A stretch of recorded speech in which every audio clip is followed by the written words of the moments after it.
Trey Mother Bleepin Turner. That's right. Phillies smoked the Dodgers last night to kick off the 3-game series against the team from LA. We're going to talk about it. We're going to continue our conversation on trading prospects from yesterday as well. Sixers Summer League overreactions come to a screeching halt with that devastating loss last night in Summer League action. Guys, we're going to talk all about it. All your thoughts and opinions live in 60 seconds right here on Trending the AM. Guys, I believe in Joe Hendry.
And a very good morning, everybody. Welcome to Trending in the AM right here on Edge of Philly Sports.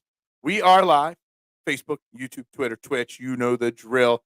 Hit that like button, hit that share button, that subscribe button, that follow button, whichever platform, hell, the retweet or a repost button, whatever buttons you can hit, whichever platform you can hit it on, make sure you do that for me. Make sure you get everybody involved. I'm on a little bit of a Facebook timeout, so I can't share it. So if you're watching on Facebook, make sure you hit that share button as many times as you can.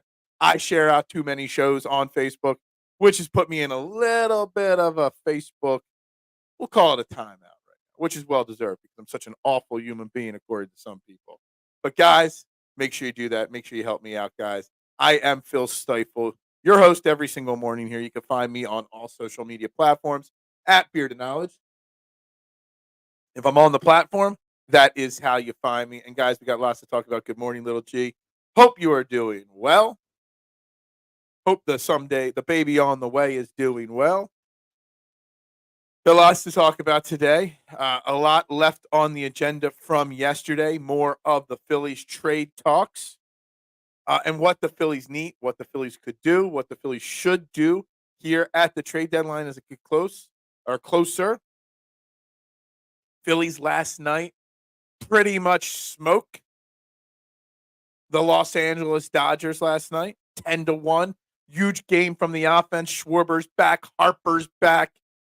You know, and they just light the Dodgers up last night for 10 runs. So that is fantastic. So we're going to talk about that. Some tidbits from the game, some tidbits from after the game, before the game, etc. We will cover that. Sixers Summer League action is continuing. 2 days ago, we didn't get into it yesterday much.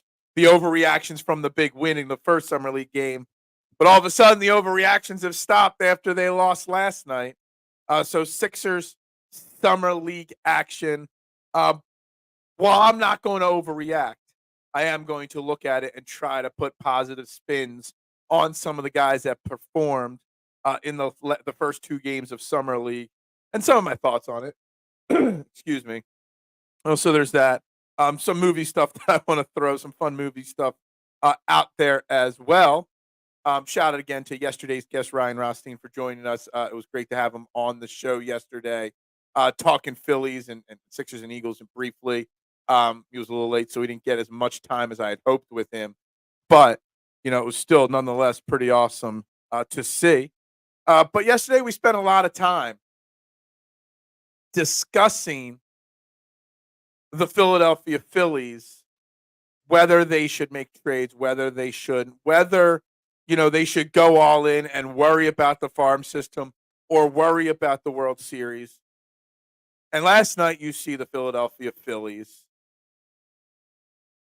come out and put up 10 runs against the Dodgers. You get Kyle Schwarber back. You get Bryce Harper back. Neither had rehabs. They just got back into game action on the field before games and practice and rehab and stuff like that. And our offense instantly, we're still missing JT Realmuto, but their offense instantly came back to life last night with those two guys back in the lineup. Last night, the big bat, so to say, would have been Trey Turner and his grand slam. But last night is not proof that we don't need to overpay and don't need to make a big trade because our offense is so great and JT Realmuto will be back soon. Last night's more proof that we need to make a massive trade, a big trade. Go get the best bat available on the market. And the reason being is last night is proof that we are the elite team in the National League. I know we just lost two out of 3 to the Braves. Maybe there was some looking ahead to the Dodgers series going on. Maybe it was just a combination of things. But we are an elite team. Last night is proof of that.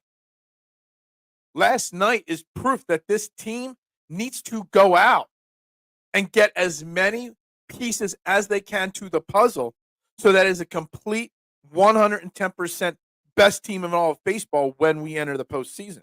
How do you do that? You get another outfielder. I know it doesn't help my argument that Johan Rojas was 2 for 3 last night.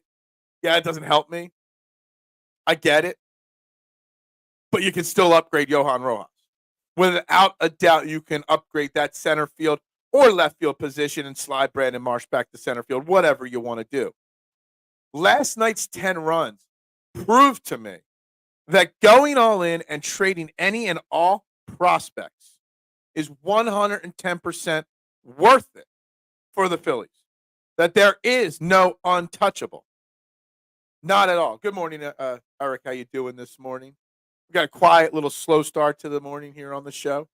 Everybody's a little lagging, getting into the conversation. Everybody's a little lagging on the likes and the shares and the follows today. But it's okay. Nothing I haven't dealt with in the past. I deal with everything. Head on. So the Phillies, Rojas last night was the blind squirrel found a nut. Exactly. Anybody that says, like, you're arguing, look at Rojas, he went 2 for 3, yeah.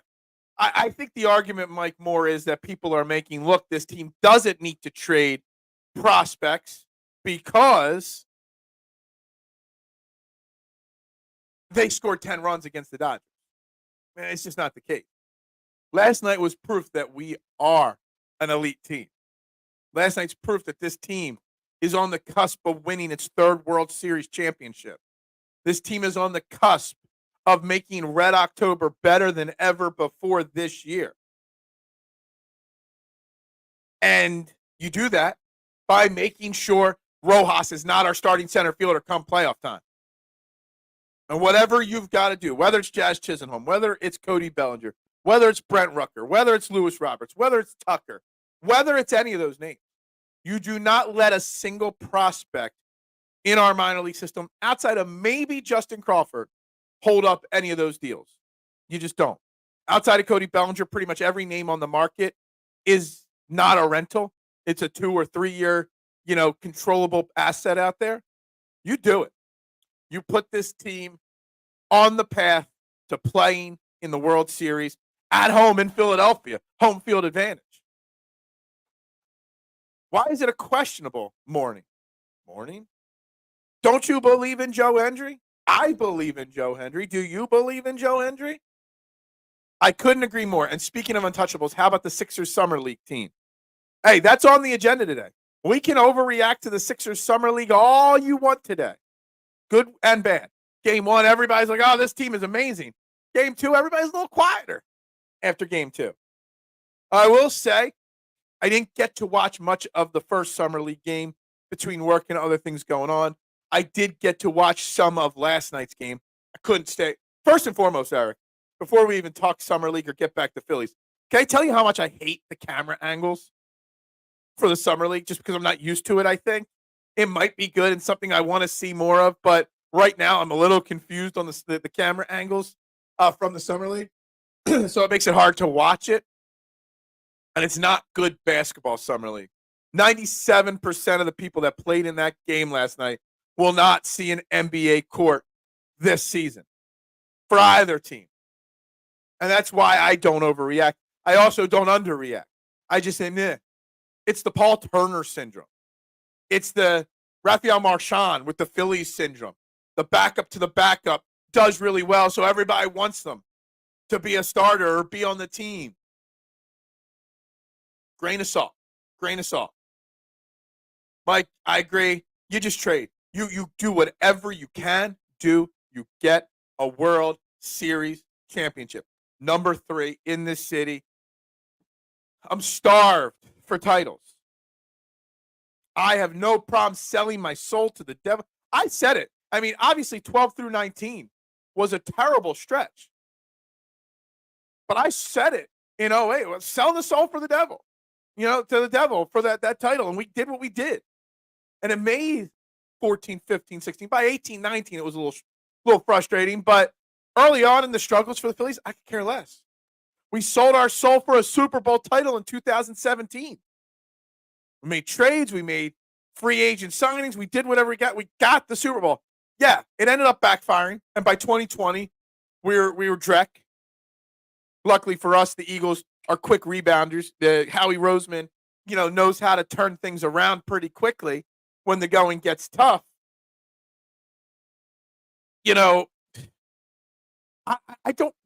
If you're a good organization, if you're a good GM, if you're a good executive in sports, you can make big, bold trades, swing for the fences, and if it doesn't work out, rebound quickly. And if it does work out and it still backfires big picture, rebound quickly. That's what good executives do. The Yankees are always trading top prospects. The Dodgers are always trading top prospects. To make their runs. And they seem to develop and draft and do what they got to do to get right back in it.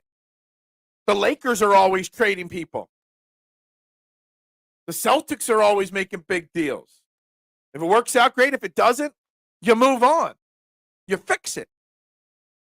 I'm confident in Dave Dombrowski and what he's doing.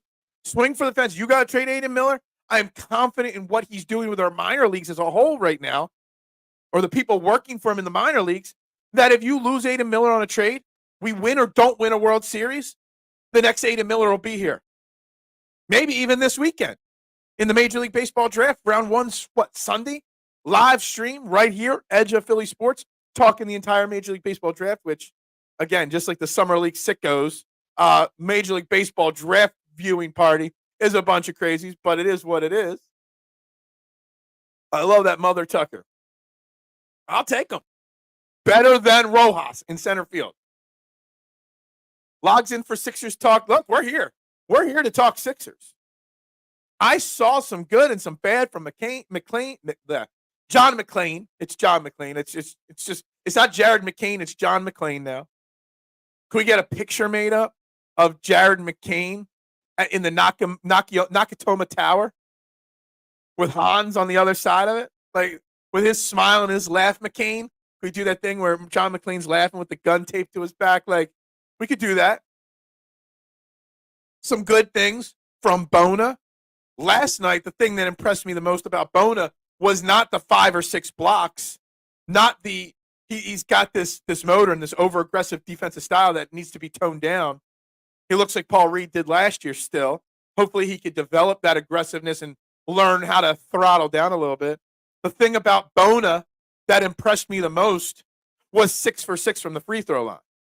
You don't get centers that go 6 for 6 from the free throw line often, which is great because down the line, 3, 4, 5 years from now, when he's maybe playing legit minutes, you don't have to take him off the floor in crunch time. That's elite. And they had Harper and Bohm go 0 for 8 or something. Yeah, those two guys weren't great. We still put up 10 runs last night. 10 runs on 12 hits. A little concerned about Zach Wheeler's back. I know they don't sound too concerned about his back. Then Zach Wheeler did come out after the game and say, oh, it's something I've been dealing with off and on for a little while now, that scares me. Back issues scare me, without a doubt. No doubt about that at all. Yeah, camera angles gives it that high school feel. Yeah, I feel like I was watching a Facebook version of my high school basketball team. And they always stream live games, and occasionally I'll pop it on just for shits and giggles. It's just weak. I didn't like it. I don't know if it's because they're not just investing in the production, which you think is weird because they do have ESPN there, or if the stadium in Salt Lake City just can't have a better camera. I don't know what the deal is. The camera angle is Like the great philosopher DMX once said, it's dark and hell is hot. It is hot as hell. In Philly, I tried Google searching it before the show, and I couldn't figure it out. Is this the hottest freaking summer we're having? And there's no end in sight. Friday, the heat's gonna break on Friday, but then by Sunday, it's gonna start back up for another 4 or 5 days. Like, I don't remember being in the second week of July and we've probably had 10 90-plus degree days already. It's insane. And I love the summer, and I love the heat, but it's even too much for me. The Yankees are everybody keeps saying this, and mind you, Noobs, I don't watch a lot of Yankees baseball, but the Yankees are only 5 games, like if an overall Major League Baseball record, the Yankees are only 5 games behind the Phillies. So why are they awful? Are they just on a really hot, bad streak for like a week or two that keeps getting people to say this? Or has it been a stretch? Because they've never had a better record than the Phillies, well, for most of the season. I don't know what's going on with the Yankees. Everybody keeps saying that, so I looked at their record today, and I know they've fallen out of first. Baltimore's in first in that division, but they still got like 55 wins on the season, which is pretty crazy. I know my Phillies are doing great because where I mention them, everyone at work rolls their eyes. Yeah, there you go. There you go. Rojas is entering Billy Hamilton, Roman Quinn territory. Roman Quinn minus the injuries. We had another speedy center fielder. I think it was before Roman Quinn. That he was only like a 9th inning replacement for speed and defense. Roman Quinn was actually really bad, not really that good of a defender anyway. Billy Hamilton was fast as hell. Yohan Rojas, I mean, I don't even know if he's really that fast because he doesn't really get on base that much. Good morning, Duck. How are you? Hope you are well. Phillies, Sixers, Summer League. I got some movie things to throw into the conversation today. I'm going to call somebody out. Not directly, but figuratively. I'm going to call somebody out. We'll see. We got some stuff on the agenda today. I love that my pool is 90 degrees. So your pool is basically turned into a hot tub. Basically, a sauna. That's always fun. Jump in the pool to cool off, and your skin boils. That's what we want. I don't know what's hotter in summer.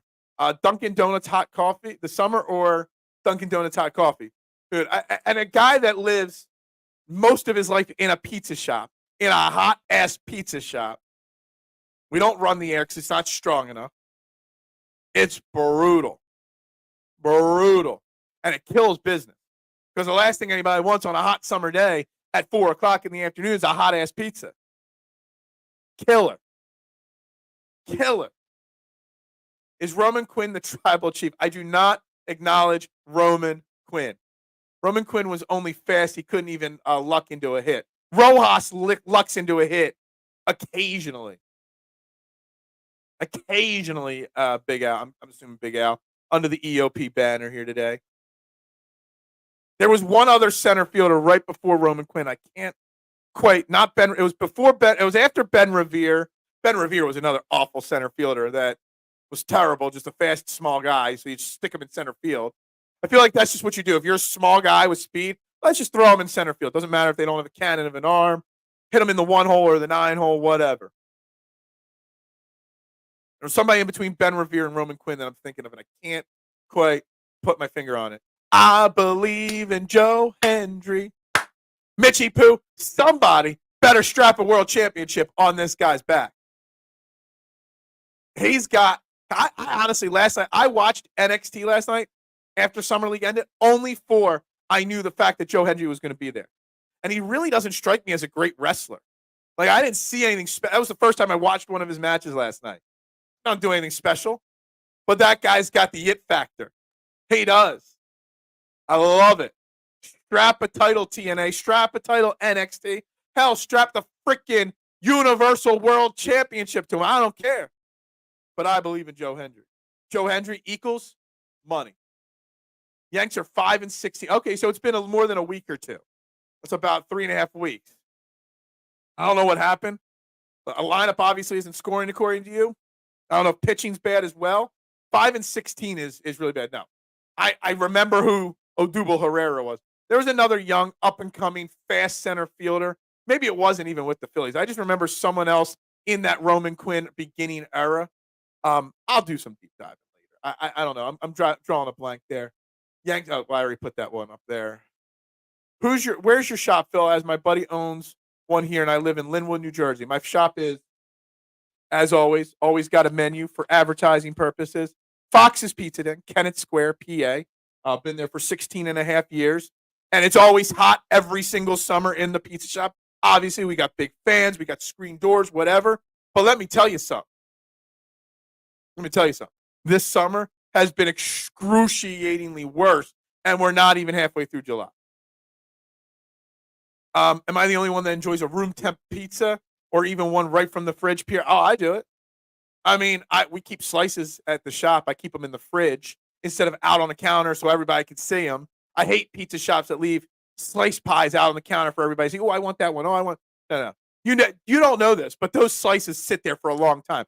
I keep mine in the fridge, keeps them fresher, keeps them from drying out a little bit more. In the heat, like right now, I'll just grab a cold slice regularly, not even warm it up. Just eat it cold right out of the fridge. I already voted on your poll online, Mitchie Poo. Yes, another poll. I voted Joe Hendry. Jey Uso is the most overrated guy that coined himself main event. Jey Uso is a tag team wrestler. There, I said it. Jey Uso should not be a singles wrestler. He's only over because of his entrance. He does nothing for me, Jey Uso. Nothing. He does nothing for me. They are handcuffing Joe Hendry. He is good. I believe in Joe Hendry. Byron Buxton is another one, not the one I was thinking of. I thought he was with the Phillies organization, the one I'm thinking of. Don't worry. Don't worry about trying to figure it out. I'll either figure it out throughout the show or it's meaningless. Anyway, it just means that Rojas does not need to be in the lineup come October. He just doesn't. I'm all about Swerve Strickland's entrance with Prince Nana. Dude, I love me some Swerve. Again, I don't watch a lot of wrestling anymore, guys. I've kind of gotten over the wrestling thing. I don't know why. It doesn't draw me in regularly. I've been too busy binge watching shows on TV. So I just don't do the wrestling as much. But I know what's going on. I see enough reels online, and I belong to enough Facebook groups to keep up with the happening. So if I do tune in, I know what's going on. I agree, Jey Uso, the Yeet and his Dollar Tree sunglasses are overrated. Dude, the Yeet is so stupid. The Yeet is just so bad. It drives me nuts. While we're talking, I'm typing in Roman Quinn. Typing it in because I got to see some of the seasons that Roman Quinn was with the Phillies. I think that will help me figure out who I'm thinking of. Roman Quinn was still in Major League Baseball in 2022. Who knew that? Let's see. Let's Google search 2016 Phillies. Let's see what that does for me here. Let's see if I can figure out this outfielder that I can't quite put my finger on here. Not him. Well, this is not who I was thinking of, but Aaron Altair. Man, that guy was horrible. Roman Quinn. No, none of these guys really do anything for me. Jorge Alfaro had a spell with the Phillies in 2016. Wow, I didn't realize that. All right, so it wasn't 2016 Phillies. Let's go back to 2015 Phillies. Let's see if I can figure this one out because I am thinking of somebody and I just can't figure it out right now. Ben Revere. It might have just been Ben Revere, and I don't realize it. I thought it was somebody else I was looking for, but it wasn't, Quinn, and it wasn't Ben Revere, I thought. But maybe that's what it turns out to be. because I just have a fried brain sometimes. That's all I could call it right there. A brain that has partook in a few too many things. Man, Tony Gwynn Jr. I forgot about that one too. And I'm looking at old rosters. I'm just seeing names here. Freddie Galvis, some of these great names from back in the day. Oh man, we had some guys that 12 through 19 time, man. We had some bad players on this team. We really, really did. We had some darker times. But you know what? It's okay. You can still trade the farm system. It really does not matter. Because you know what? We still want that damn title in Philadelphia. That is what we want. We want a title in Philadelphia. And you do that by you trade your prospects. You do what you got to do. You get guys like Johan Rojas off this team. You get these guys to the best possible place to win a title. That is what you do. You just go all in. All freaking in, and you don't worry about it one bit. All right, I went through 2018, and I still Dylan Cousins. I forgot about him. Dylan Cousins was a heck of a minor league hitter. There's a perfect example. Dylan Cousins. Dylan Cousins was hitting 40 home runs a year in AAA. Part of the Bash brothers of Lehigh Valley with Reese Hoskins. Couldn't trade him. And what did he amount to? Nothing. Aaron Altair was a Ruben Amaro Jr. favorite. He was so bad. I hyped myself up so many times that guy was going to be this good player. He was just so bad. The yeet is dumb. Yep, absolutely agree. I only watch highlights. My love for wrestling died when Scott Hall, the last wrestler. Yeah, man. Scott Hall just couldn't beat his demons, man. Tyler Goodell was the Rule 5 pick that threw out a dude at the plate and just couldn't hit. He was a good one. He was an interesting one. Cody Ash, oh my God. Third base, Cody Ash. Left field, Cody Ash. I think he had a spell at first base. That guy was terrible. No, I'm not even going to say it anymore. A lot is missing in wrestling. The storytelling, the storylines, and promos. Yeah, I watch it for the stories. Shrek 5 is coming out on July 1st, 2026. That is not the movie thing that I want to talk about today. The movie thing that I'm going to throw. We're talking Phillies baseball. We are talking Sixers Summer League. And what we've seen from Jarrett McCain, Adem Bona, Edwards, Ricky Council, Dalton Jr., those guys. We're talking that. Some people are throwing wrestling into the conversation. Great. Movies. Shrek 5 is not what I want to talk about. But a sequel is what I want to talk about. I saw the preview that a lot of you probably saw yesterday for the sequel that I never wanted to see made. But after all these years, it's being made. Well, is made and is coming out right around Thanksgiving this year. Gladiator 2's preview trailer was dropped yesterday. If you don't go watch that, if you haven't watched it, go watch it. Let me tell you something. It might look like they accidentally did a great job on Gladiator 2. It's just one of those movies you just don't need a sequel to. Gladiator was near perfect. And they're making a sequel. And it actually looks really good. Guys, that Gladiator 2, some of the same cast, obviously, there. Not many of them, but some of them. Based in the same world as Gladiator 1. Glad they didn't go to like some resurrect him from the grave kind of God thing or anything like that, Maximus. But lots of, Maximus references. I did crave for absolutely. The Bo Dallas stuff, is sort of cool, sort of not cool.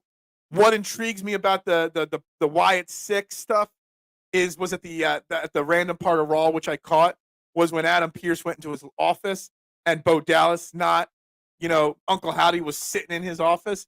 That was intriguing right there. Tell me I didn't look like Bray Wyatt for a second. Some movies for you: Sling Blade, White Boy Rick, and one from 60s, Cool Hand Luke. Well, I've seen Cool Hand Luke for sure. Sling Blade, I might have seen. I've heard of it. White Boy Rick, I know I haven't seen. Good morning, Adam.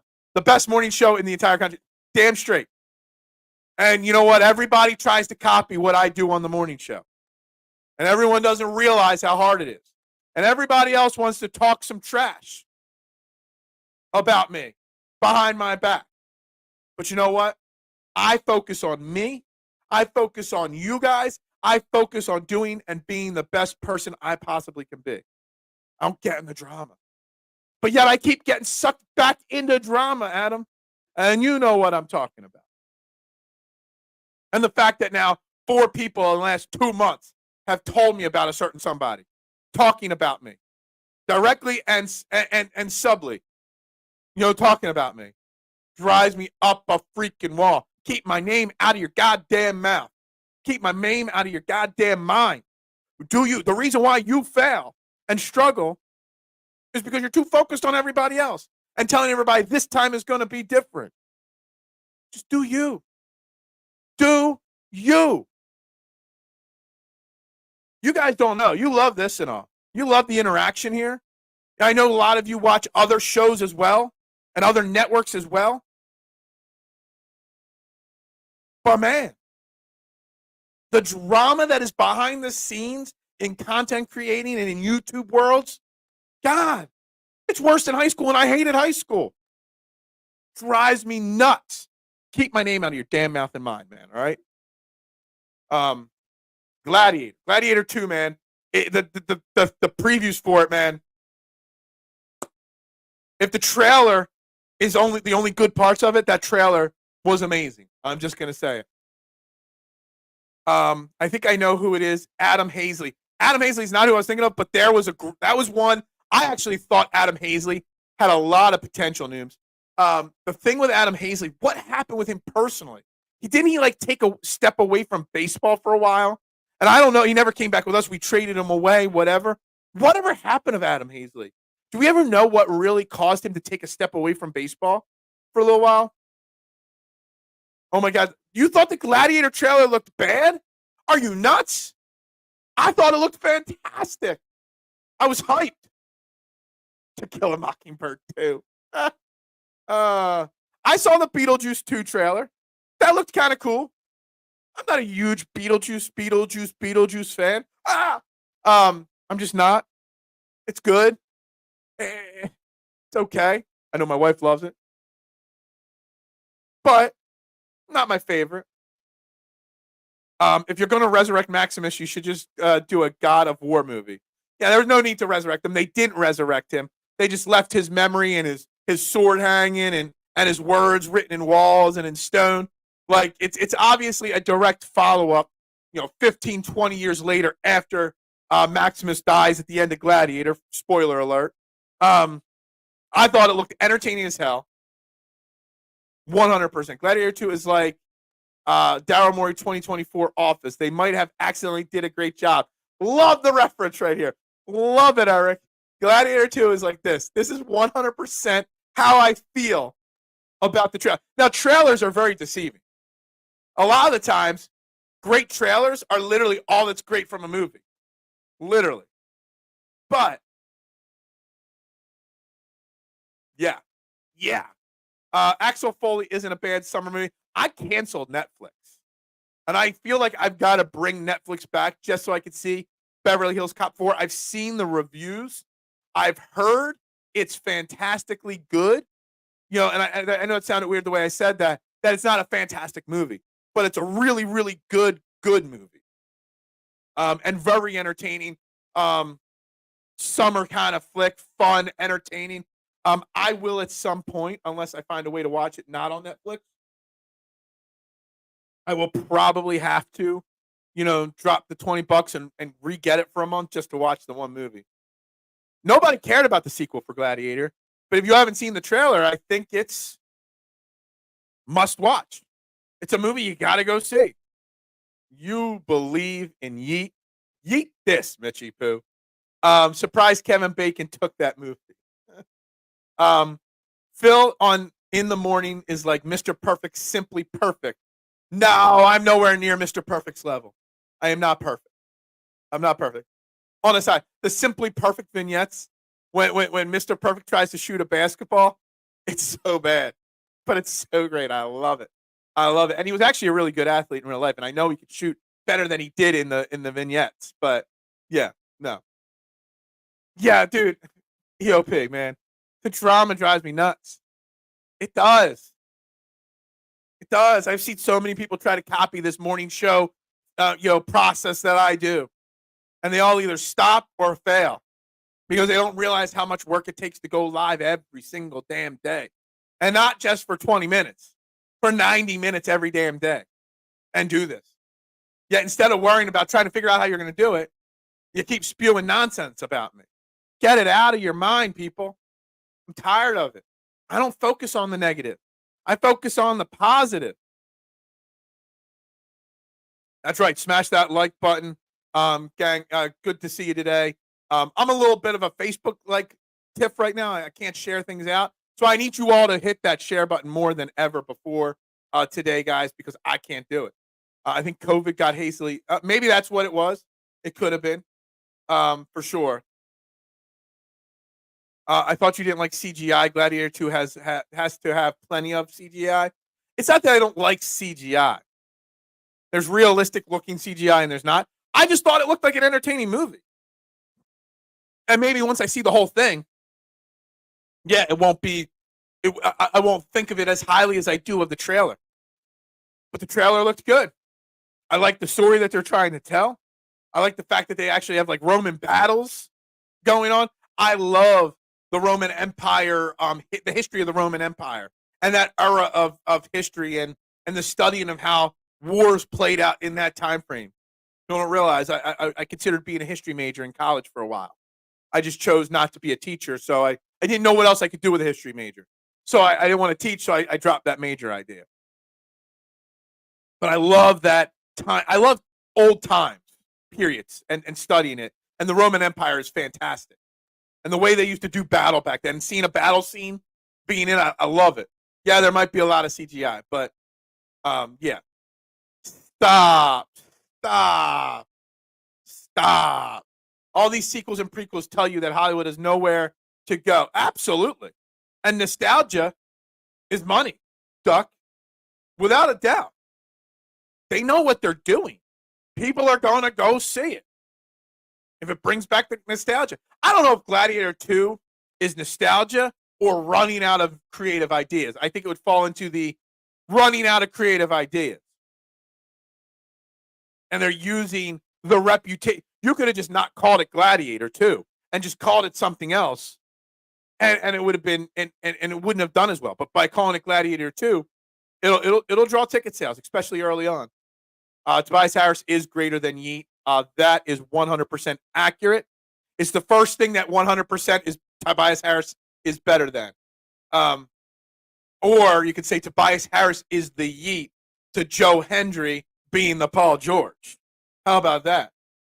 Duck is correct. I agree with you. I agree on that aspect of it. Yeet is the definition of Detroit Pistons. Tobias Harris, Paul George, Cade Cunningham.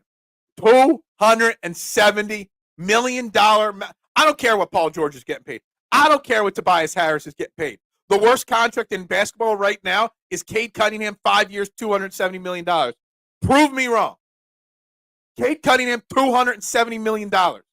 I would rather give $270 million to Jared McCain, and he's proven nothing yet, other than being pretty good in 2 summer league games. Cade Cunningham got $270 million freaking dollars. And it drives me up a freaking wall. I am Italian, of course. And the Colosseum is in Rome, naturally. I've been to Italy probably 15, 20 times, all when I was working on cruise ships. I was based out of Civitavecchia, the port of Rome. Been to Naples, been to Florence, been to Messina, been to Naples, been to Mount Vesuvio. I've been to, all the great places in Italy. Many of times. Love to go back again. Not on a cruise ship. I just tour it inland. But yeah, like to go to Calabria and see my Calabrese ancestors. Go find some Terzi ancestors. I would love that. That would be a pretty cool thing. Do you think Lucius was Maximus's illegitimate son? Go back and watch the clips. I don't know. Maybe. I don't really remember Gladiator 1 in the time frame, but it could have been. Maybe. Ridley Scott, mutilated history with Napoleon. Just saying. I totally forgot. I wanted to see Napoleon so bad, K1. I really did. Great cast. Great movie. Supposedly it was going to be. And I couldn't wait. I kind of forgot about it. Honestly, kind of forgot about it because it got mixed reviews. Now I got to go back and watch Napoleon now. So it wasn't 270 million; it was 269 million. I think it was 270 million. Okay, I know I saw a tweet with 270. Back in my day, we had good bad Phillies players like Steve Jeltz and Von Hayes. Steve Jeltz, didn't he hit a home run?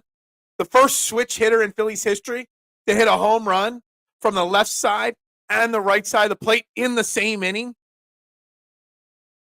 So there's that little Steve Jeltz knowledge. Brett, you didn't think I could drop Steve Jeltz knowledge? If I'm accurate, I forget if it was Steve Jeltz. I think it was Steve Jeltz.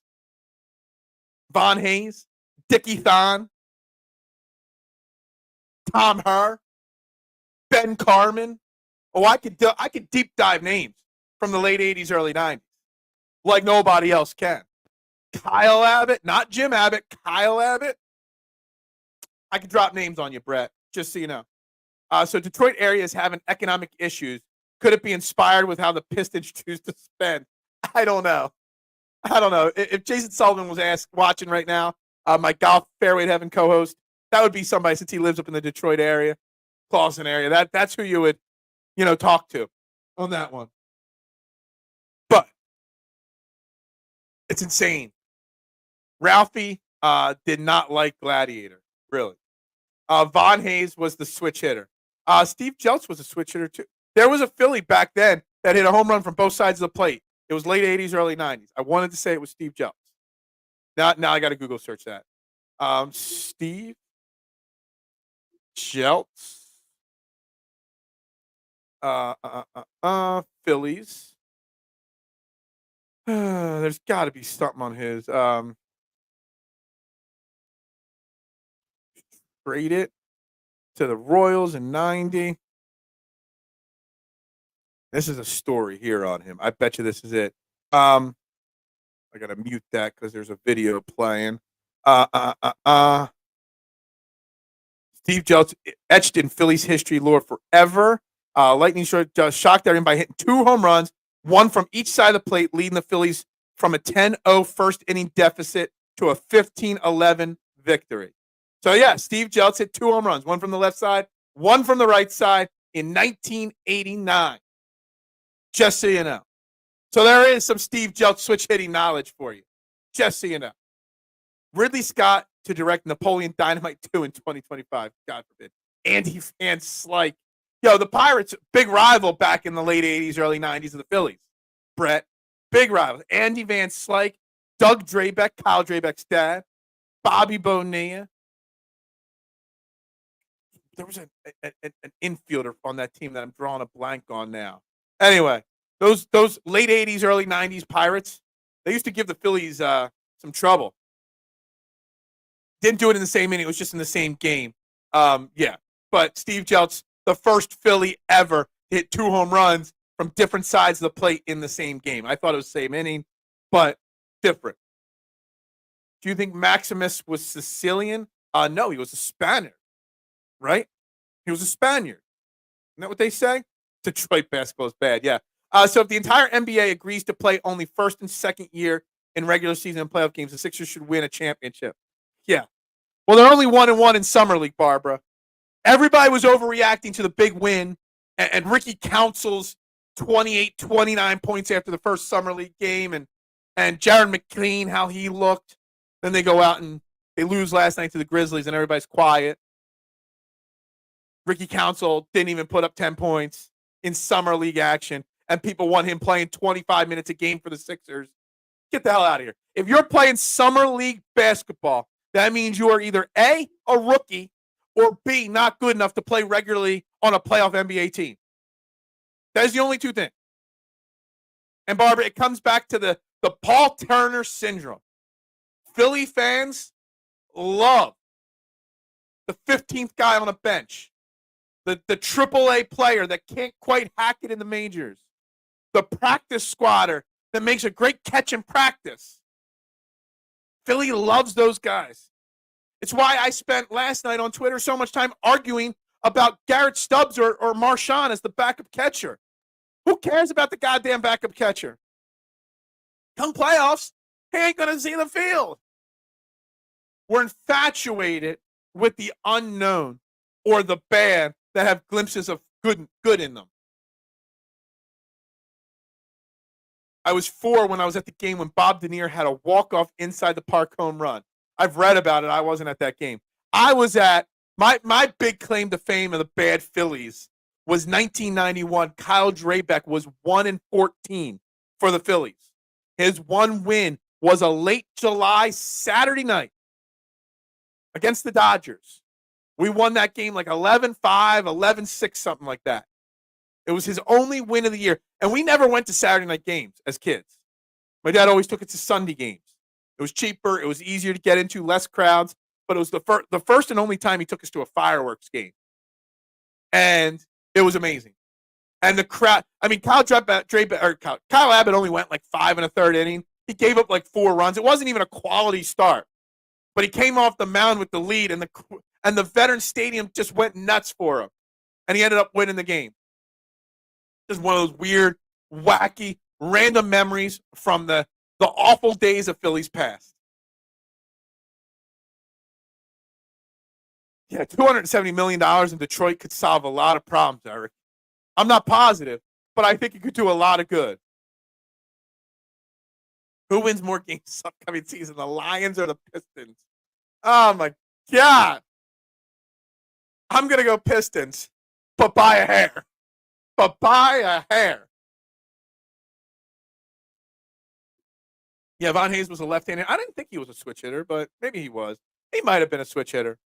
I always preferred the other Hayes, Charlie Hayes, who goes down in infamy as recording the last out of one of the Yankees World Series wins in, was it 99 or 2000, where he caught a line drive and made the last defensive play to lock up that World Series for the Yankees. No, it wasn't a line drive. It was a foul ball that he caught, a pop fly in foul territory. That's how he made the last out of that World Series. Hit 2 home runs, same inning, 26-7 drubbing of the Mets. Right. But Steve Jeltz did it from opposite side of the plate, not in the same inning. I think it's cooler to do it from opposite sides. You're the one that somebody brought up Steve Jeltz. I'm just showing off how much Steve Jeltz knowledge I have. And Phil calls himself a Sopranos fan. Q. Price is Right, sad, trombone. What? Huh? Comprende? Andy Van Slyke played for the Phillies. Stop at the end of his career. He did. So did, what's his name? Shit. Now I'm forgetting his name. The cat from the Braves. The home run hitter. Murphy. Why can't I think of his name? For some reason, a lot of good players play for us at the end of their career. Sid Bream. Now, there's a name. That is a name. Sid Bream. That play in the World Series for the Braves. I remember a Sid Bream. First player in Major League history with 2 home runs in the first inning. I knew he had a weird record. Von Hayes, man. The Phillies' big free agent signing 1 year. I remember the Greg Jeffries signing. And Greg Jeffries, not a perfect analogy, but signing Greg Jeffries when the Phillies did was kind of like when the Eagles signed Ricky Walters, a guy that really didn't care about Philadelphia, a guy that didn't fit in Philadelphia, a guy that put up solid numbers while in Philadelphia, but also was a waste of money because he didn't turn the tides one way or another in Philadelphia. Greg Jeffries was at like 95, 96, 97 he played here. I think he signed like a 3-year. At the time, it was like the biggest Phillies contract of all time. It was like $60 million or $40 million. It was a big deal for that time for the Phillies. Rex Hudler, the Wooder Dog, yeah. Come on, Ricky. You have to put up MVP numbers every night so Nurse can look foolish for not playing you. Yeah, exactly. Ricky Council puts up 29 points, like 19 in the fourth quarter of the first Summer League game. And everyone's like, see, he should have been on the court in the playoffs. We would have beat the Knicks. If that was the case, he wouldn't be playing in goddamn Summer League right now, Ricky Council. The Summer League is for players that don't belong on playoff NBA teams or for rookies to get their feet wet. That's it. It's basically an extension of the G League. That's all it is. And I give credit to Deeves and Sean Bernard and whoever else is on their streams. I know Mitchie Poo is on one of the streams. They're doing post-game shows every night after Sixers Summer League. That's great. And it's fun to watch. But I had the Phillies game on a lot more than the Summer League game last night. I didn't commit to the Summer League game till the Phillies. Once Trey Turner hit the grand slam, we were up 8-0. All right, I went to Summer League as the lead and flipped to the Phillies during commercials. But come on now, guys. Let us not overreact to what we saw. Look for glimmers of hope in Bona and McCain and Edwards, and that's it. Downton ain't making the team, and if he does, he's the 15th guy. Council's still not a regular rotation guy, and if he is, we got problems. Flip sunglasses, one of those weird 80s things I love. Brett, my favorite was always back when they used to give away the super cheesy hats on the Fanatic's birthday. I still might have one or two somewhere in my house. I don't know. But we never missed a Fanatic's birthday just so I could get. And I always wonder why I got bullied in school. Because you know what? The Monday after Fanatic's birthday, I would rock that cheesy looking, awful, ugly ass Fanatic's birthday cap to school. And then I'd get my ass beat up. Probably because of that. That late July win was during the 13-game win streak for the Phillies in 91. I was there. I don't know why I remember. Well, I do remember why, because it was Kyle Abbott. And I remember the bad that did good. But I was at that game. It was late July, Saturday night. It was fantastic. I've looked up the box score from that game before. I personally would love to see Stubbs disappear. I'll replace him as team cheerleader. I don't want to get into the Stubbs versus Marchand conversation, Barbara. I'll address your things.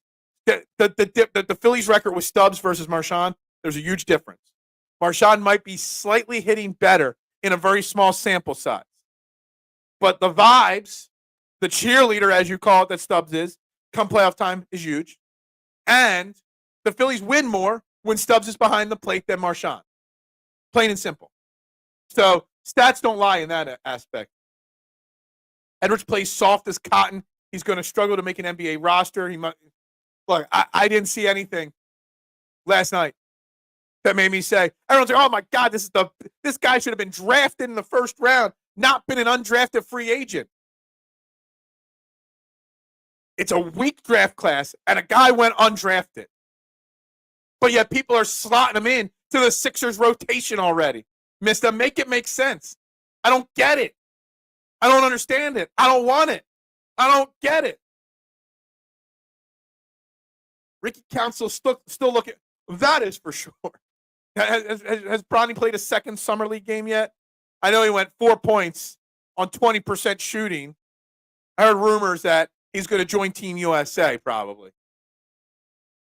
Oh, man. Charlie did catch the last out. As Harry Callis said, and I quote, speared by Charlie Hayes, and that's a no-hitter for Terry Mulholland. I remember him clearly saying, speared by Charlie Hayes, as his lead into Terry Mulholland just pitched a no-hitter. Terry Mulholland, if I've met Larry Anderson before, I've met Tommy Green before. If I had to pick one 1993 Phillies player to meet and spend time with and just chat with, have him on a podcast, honestly, it would be Terry Mulholland. One of my favorite baseball players of all time. His pickoff throw, his throwing, his wind up with the little dip down that he used to do with his arm. One of my favorite players of all time as a kid. I used to mimic his throwing style so much as a kid. Dale Murphy. I would say Brian Murphy. Who the hell is Brian? Dale Murphy, just like Andy Van Slyke, spent a hot minute in Philly. Say his name, and he appears. I believe in Joe Hendry. However he does that little grin. I love it. Worked at the Phillies for 10 years. Funniest guy we interacted with was Tomas Perez. There's a great old Phillies name right there. But isn't this Overreaction Thursday? Every day's an overreaction right now, it seems like. I mean, we're in the dog days of summer. All we could do is overreact and have fun.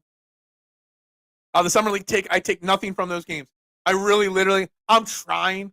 I'm looking at the 6 for 6 from Adem Bona from the free throw line as a positive.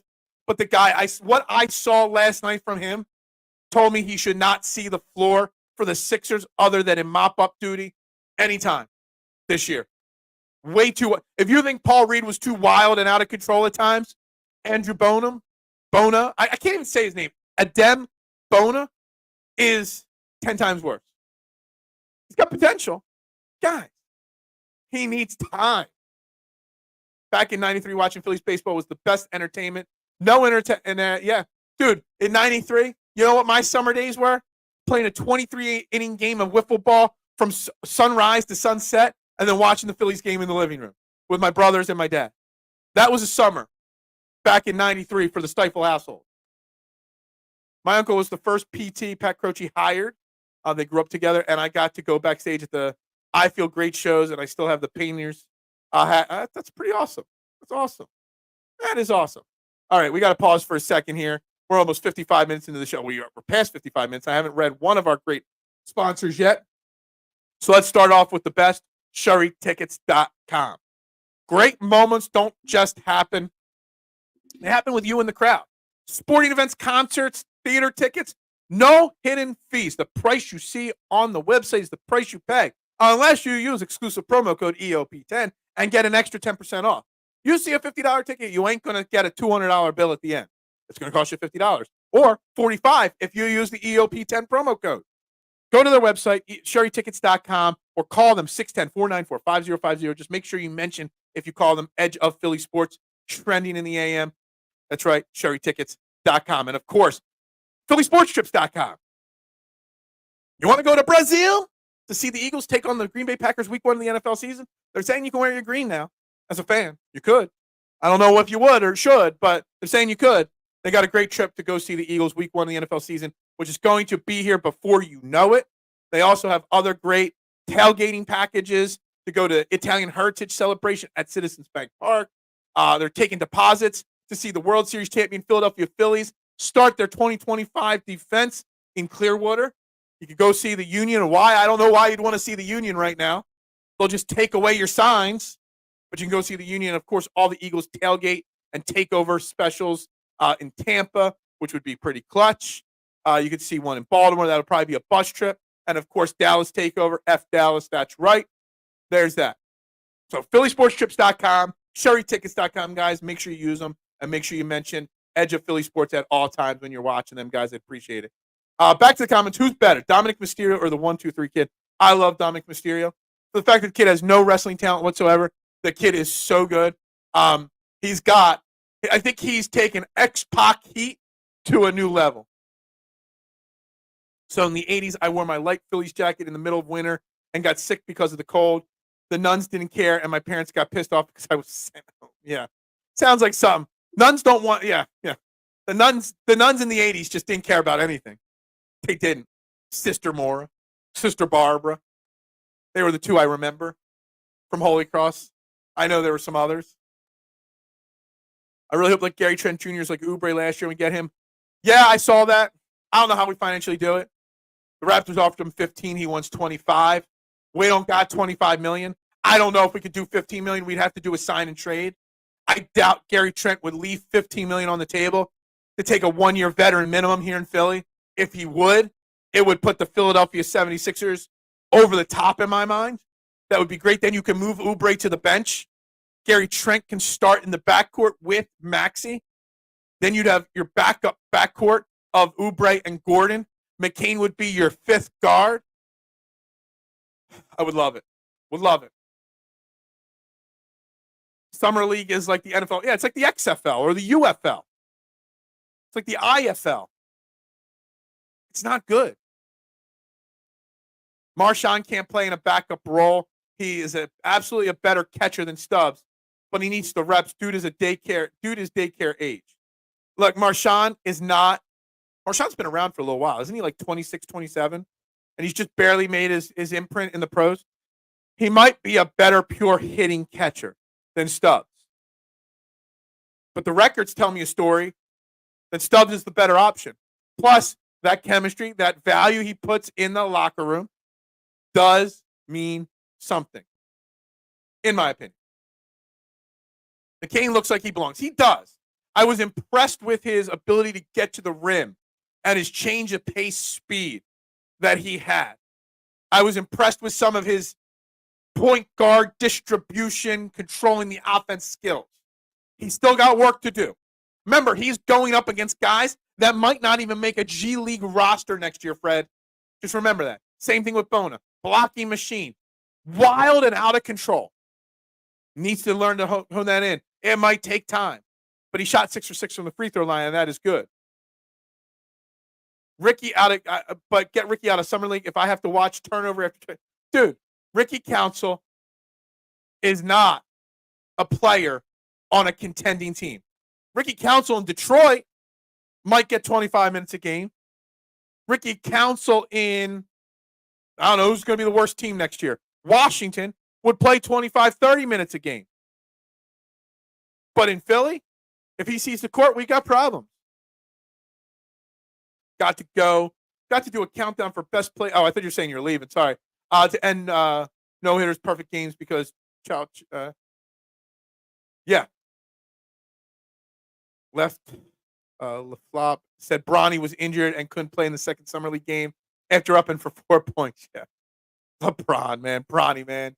I feel bad. I feel bad for Bronny. From Summer League, I'm happy to see McCain consistently hit transition threes. He didn't make a single three in the first game. He was 0 for like 6 or 7. He hit a couple last night. It's Summer League. It's getting his feet wet. That's all that matters for McCain. But I don't want McCain coming out and playing 25 minutes game 1 of the season. He's not ready for that. Again, being guarded by guys that aren't going to see an NBA floor in the regular season ever in their lifetime. Bona is very raw. Absolutely.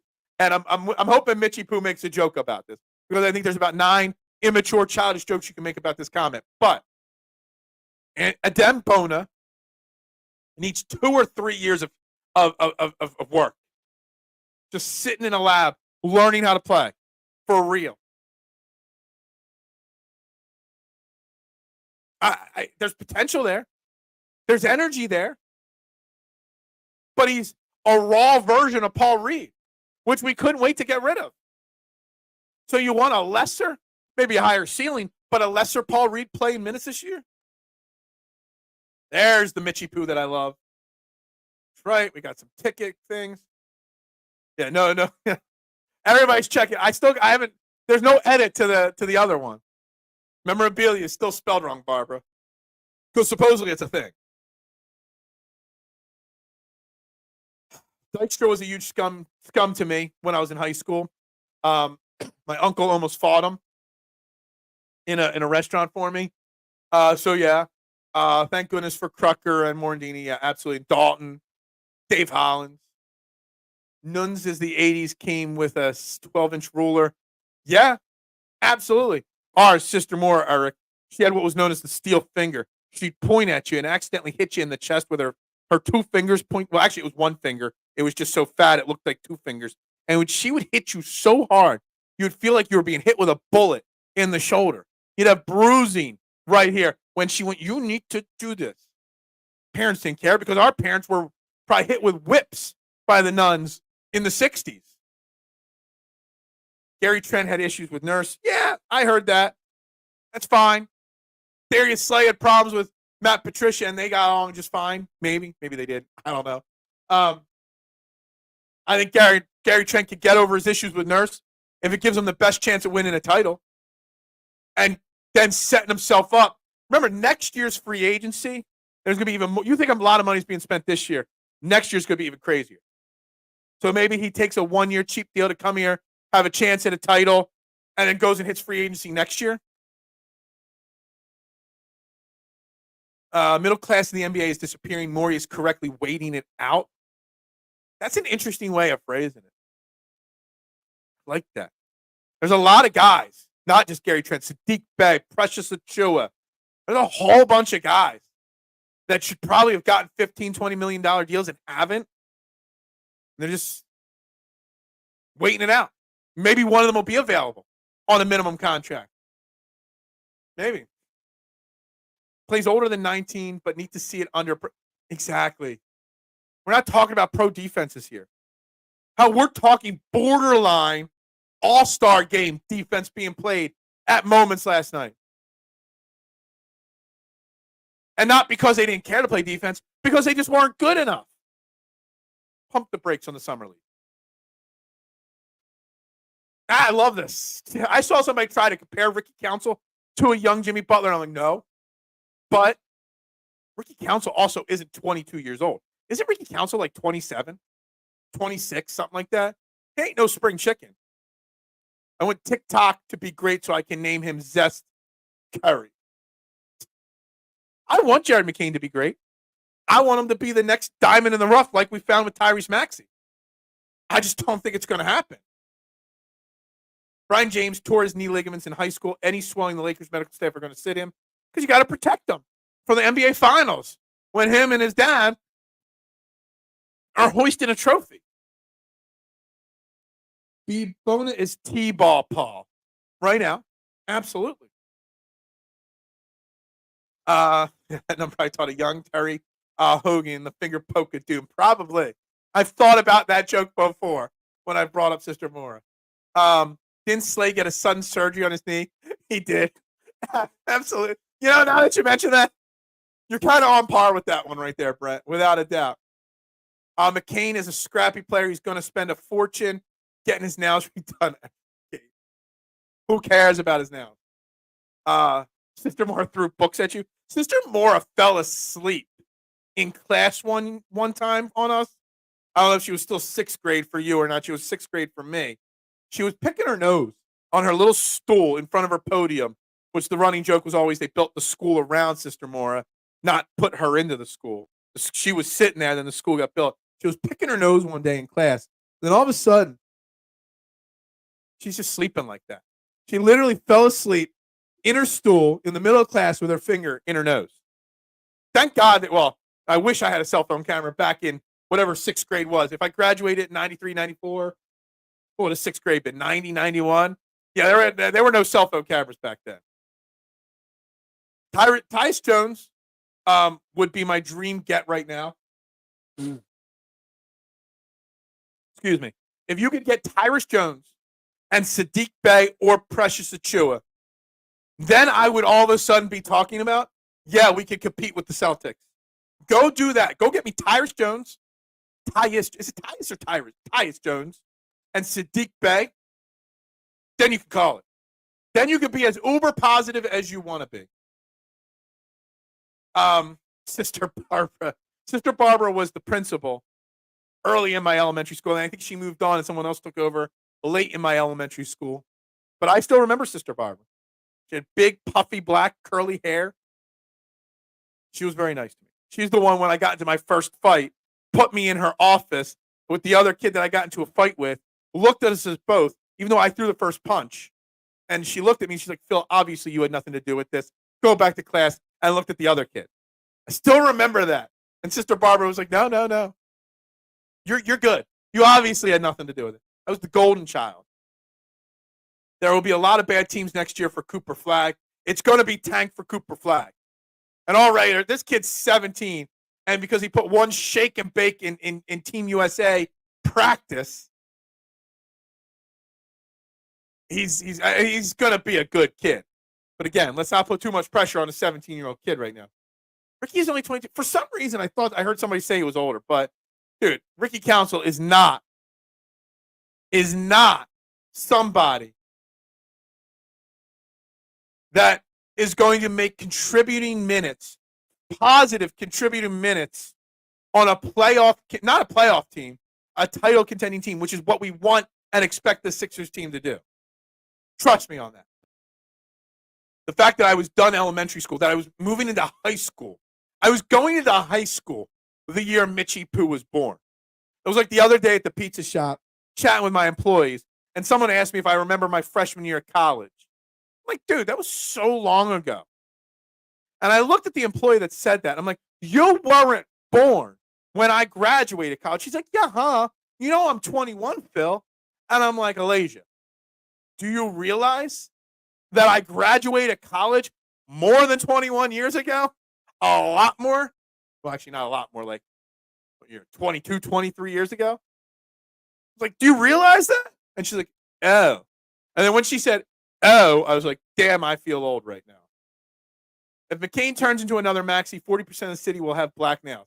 But I'll paint my nails every goddamn day and hold them up. I've done it before. I've let my nieces paint. If you have not let your nieces or daughters paint your nails, you're not a real guy. There's nothing wrong with painting nails.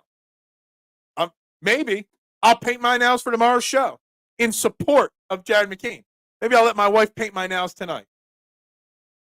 Maybe not, though. As a public school kid, let me tell you, teachers outside of nuns were also asses. One male teacher pulled a book out from under a kid who was sleeping and got a bloody nose. I could see it. I could believe it. Is Jose Alvarado from the Pelicans available? I saw something about an Alvarado that was available. I'm like, are they confusing baseball and football or basketball here? I'm not sure about that. Cooper Flag is really Mac McClung. Maybe.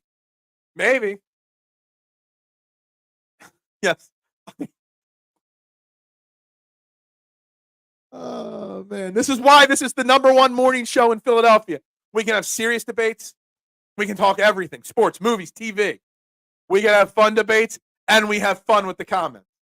This is why this is number one. So, again, as I said about a half hour ago, keep my name out of your damn mouth. You know what's funny? Kelly Oubre paints his nails, and nobody talks about it. I have not even noticed that, Mitch. So that's good. Why did I call you Mitch? That's weird. I love him. Yeah, maybe.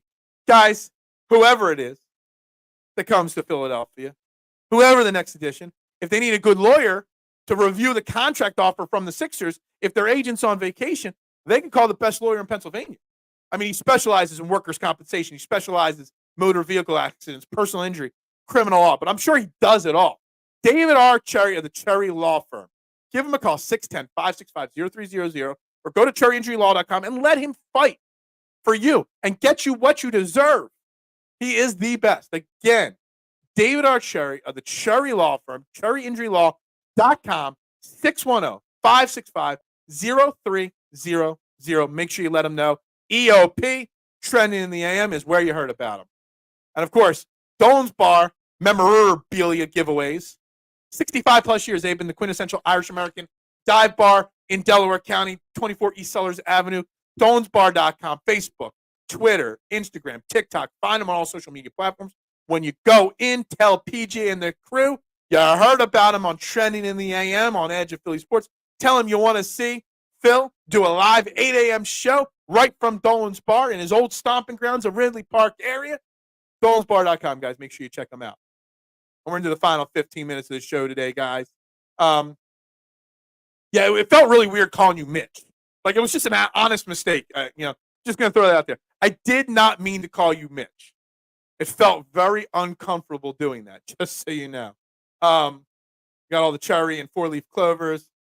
Memorabilia. Yeah. Memorabilia. Memorabilia. Yeah, exactly. Paul George went from sunny Southern California to Philly. Hope he's not disappointed when he finds out the Jersey Shore ain't Malibu. Let's just hope he doesn't go to the Jersey Shore. I don't know what Paul George is. He married? Does he have kids? I don't know. Well, let's hope we don't. Let's not have him hanging out with Richards or Carter down at the Jersey Shore. Let's not let him into the OD. Let him stay locked at the Sixers Camden practice facility. Let him stay locked on basketball. Always with a cherry bomb. I have seen way worse drafted at 16 than Jared McCain, but we will never hear the end of it.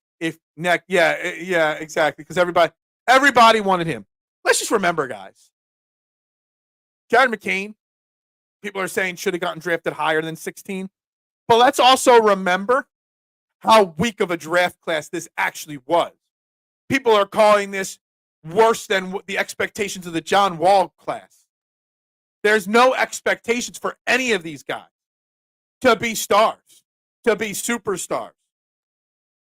That some of these guys in the first round, in the first half of the first round, would have been second-round picks in other years. There's talk that some of these guys, late first round, early second round, wouldn't have been drafted, period, in other years. Bona, would not have been drafted in other years.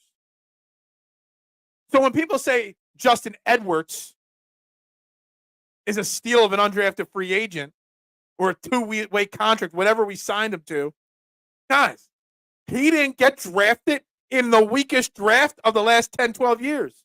What's that say about the person, the player, the skills, the talent? We got to pump the brakes.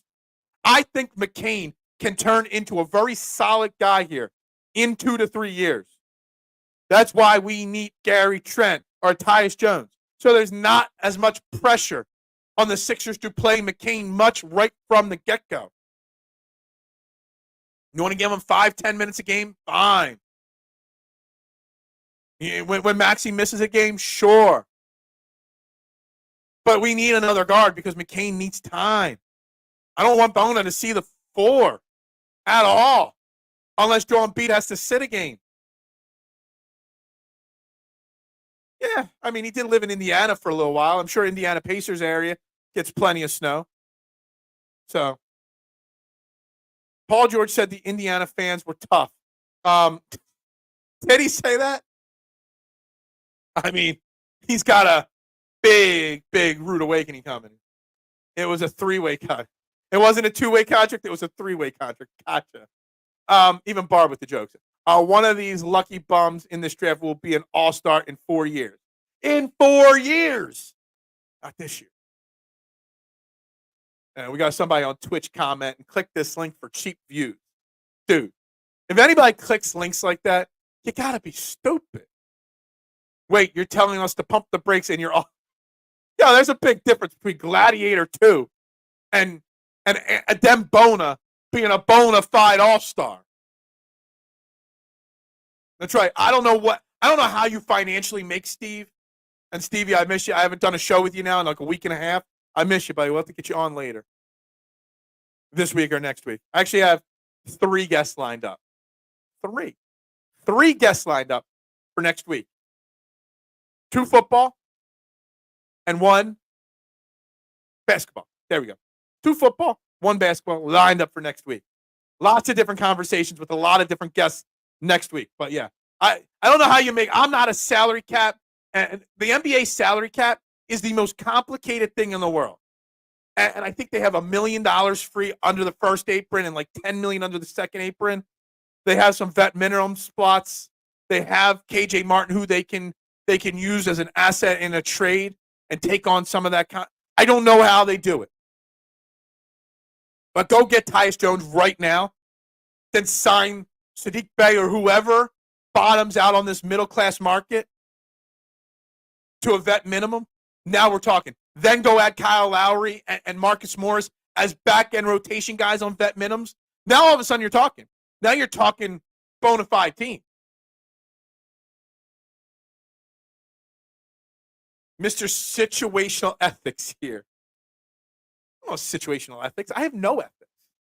I have actually a lot of ethics. Hence why I called out the man I'm not going to name because Adam wanted to bring it up subtly in the comments earlier. Keep my damn name out of your damn mouth.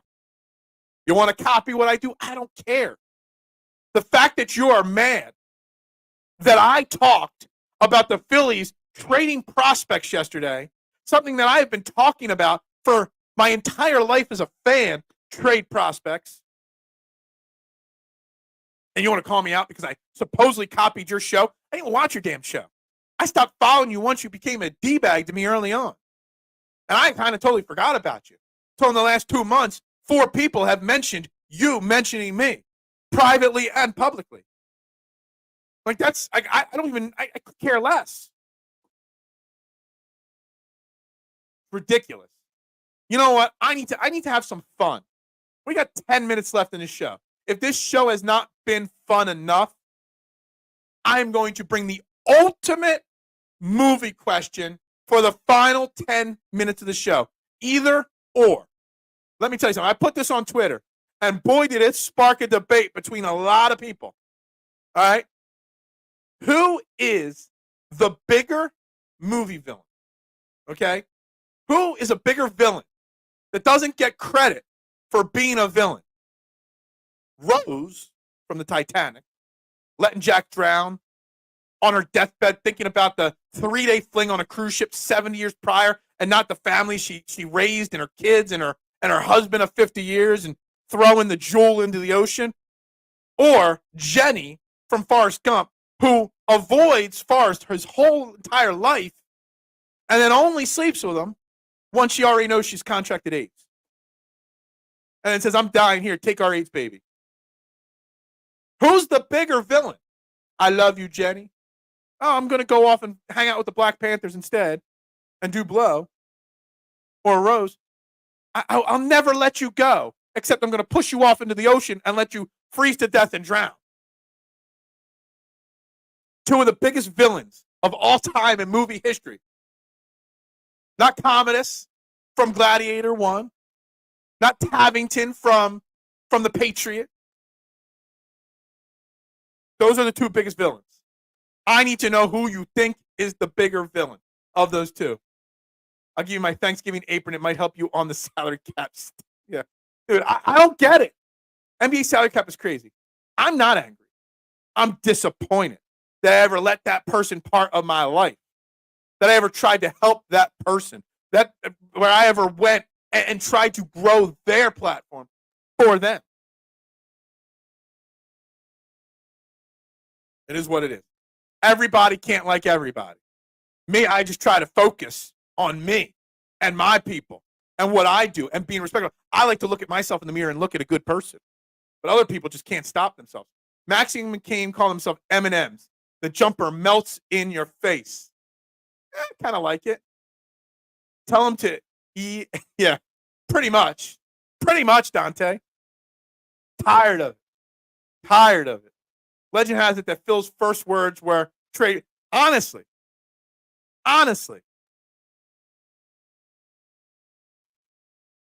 That's right. I need it. I need it today. Jenny. Steve's vote is for Jenny as the worst villain. I disagree. No, I don't think so. All Jenny did was not have a physical attraction to Forrest Gump, so she didn't want to hook up with him. That's it. Yeah, she had pity and probably gave him AIDS and gave him an AIDS baby, but come on now. Jenny, for sure, she hung out with the Black Panthers because she loved that. Yeah. She did. She loved blow and that, okay? She loved, something like that. Life is like a box of chocolates. Yep, absolutely.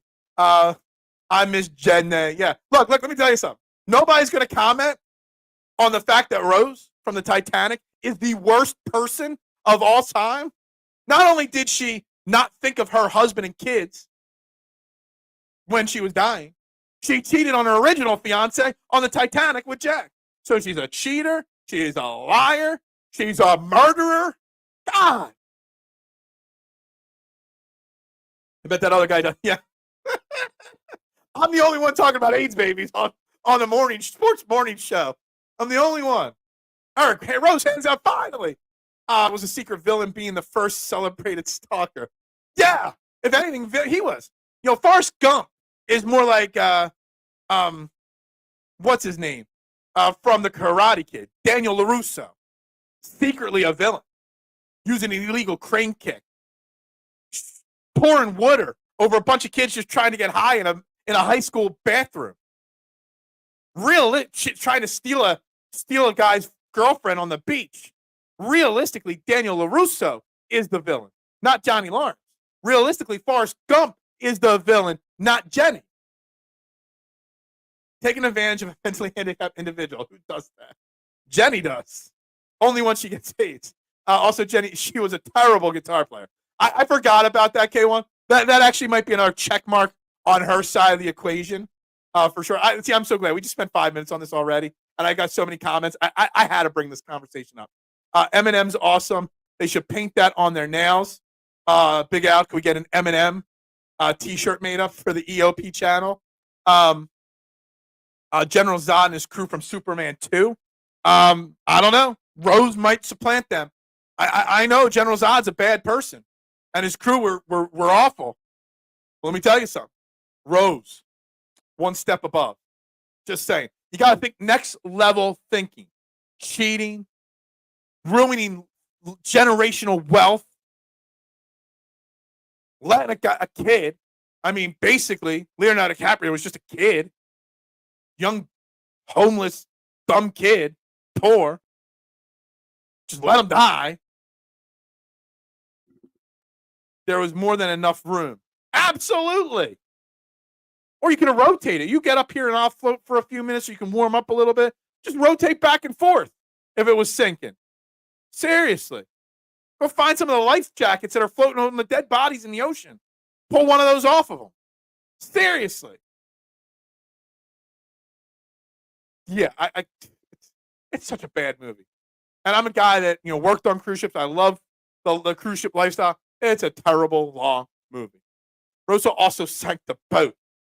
I don't know if she really sank the boat, or not, but yeah. Jenny waited to take advantage of a special needs guy after he was rich and she had AIDS. She did wait till he became a multimillionaire. Between all the different reasons he made his money. Really, the correct answer is Hall 9000 from 2001 Space Odyssey. Maybe. Homelander. I won't lie. I've watched a lot of TV shows. I've binged, Yellowstone recently. We're just about finished season 4 of Jack Ryan. We did all of Jack Reacher. We started Homelander first. We got through about the first season and change of it, and I just lost interest in it. I never thoroughly enjoyed it from the get-go, but I tried to give it time because everyone's like, give it more than 2 or 3 episodes. I gave it a full season and 1 or 2 episodes of season 2. And I'm like, you know what? Pass. I don't find it interesting at all. Not at all. Zach Morris was an awful individual. Awful individual. Terrible individual. I mean, he did get Jesse Spano off of drugs. I'm so excited. I'm so scared. But outside of that, he was literally the ultimate problem every single episode. Always. Zach Morris is in the top 5 worst villains of all time. Daniel LaRusso from The Karate Kid is the villain and continues to be it. Yeah, I haven't watched the last 2 seasons of it, and I canceled it, so yeah. He has the, like that Johnny should have had. Yeah, look, Daniel LaRusso is not a good person. He's not. Typical Jersey kid, right? Typical Jersey kid. And you can quote me on that. Just wait until the Sixers play on TNT. If McCain gets playing time, Barkley and Shaq are going to have jokes all night long. Aren't they done on TNT, Barkley and them, or is this going to be the last season? I thought that whole thing was ending, the TNT show. Yeah. I'm scared of AI, honestly. I am. If Forrest performed in the sack the way he performed playing ping pong, Chetty would have never left him. The Boys is gory and graphic, and I love gory and graphic. I do. And I understand the premise that they're trying to make in the show. Something about it just bored me. I'm watching episodes with one eye, my bad eye on the TV and my good eye on my phone half the time. Realistically, I just didn't enjoy it. Maybe the acting didn't sit well with me. I don't know.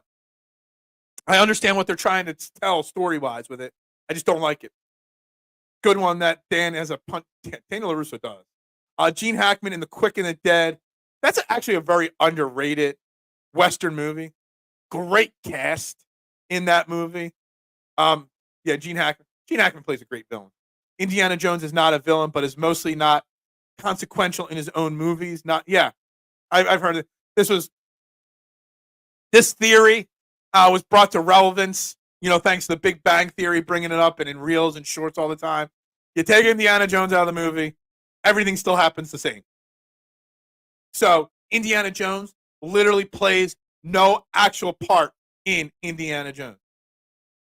This is TNT's last movie. Okay, gotcha. I know they're talking about it, and Charles Barkley saying he won't work for anybody else, and people wanting that show, brought on another channel, whatever. But yeah, that started. They started firing everyone. I don't get it because the TNT pregame show, love or hate the personalities, is the best show around in my opinion. The best pregame show, the best halftime show. The only people willing to call people out, stars as well. the camaraderie and the interaction and the chemistry that the Jet and those guys have together. Ernie Johnson may be one of the greatest announcers, desk guys, hosts of all time, and he's an awesome human being as well. So if Ernie Johnson is done after this year, it's going to be a loss to basketball. Gene Hackman as Little Bill in Unforgiven. Chester Campbell in Peaky. I've never seen Peaky Blinders, so I can't say anything about that. Barkley will be here in 2 years. What, you think he's going to go take over for Allah or take over on post game? Short round. Yeah. All right, guys. We've already passed the 90-minute mark of the show because not only do I do this every day and everyone thinks it's easy, what I do, sometimes we go past 90 minutes and we don't even realize it. Make sure you hit that like and subscribe button. 7-day-a-week programming right here on the Edge of Philly Sports. Later today, Philly Press Box Radio at 7. EOP Live, 8:30. Phillies postgame live after the game. Sixers Summer League postgame after they beat the Jazz and Jared McCain scores 12 points. Make sure you're locked and loaded to this channel 7 days a week. Nothing better than being part of the Edge of Philly Sports family. So, guys, that's why you hit that subscribe or follow button, whichever platform you are on, guys. Martin Riggs is the real villain in Lethal Weapon movies. If he didn't start all those issues, they would not have been spun out of control. I'll have to think about that one. I'm not sure about that. Thank you very much, Barbara. Have a great day. Another hot one. The heat's breaking on Friday, finally, but another hot one. Guys, with that being said, I got to wrap this up. It's time to get to work. It's time to let this day get started because this isn't the start of the day. I didn't even finish half my cup. I talked so much today, I didn't even finish half a cup of coffee. I haven't, and that's pathetic. That's right. For life. That's right. EOP.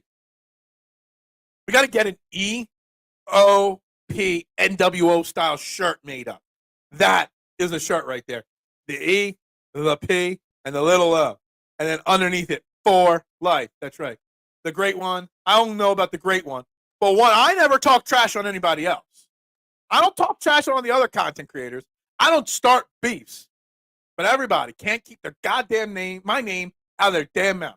They should be talking about Joe Hendry, saying his name, and he will appear, not mentioning me, privately to people, trying to hold my career back with people you're talking trash to.